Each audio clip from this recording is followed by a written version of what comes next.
श्रीमद् भगवद्गीता अध्याय 1 अर्जुन विषाद योग श्लोक 14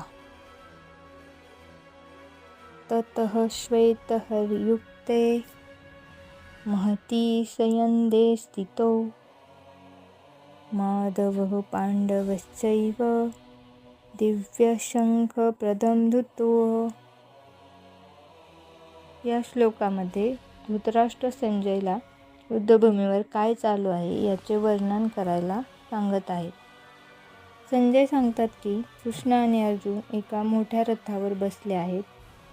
त्या रथाचे घोडे पांढऱ्या रंगाचे आहेत आणि ते श्रीकृष्ण आणि अर्जुन त्यांचे दिव्य शंख फुंकत आहेत. हा श्लोक युद्धाचे माहोल दर्शवत आहे आणि कृष्ण आणि अर्जुन युद्धासाठी तयार आहेत हे दाखवत आहे.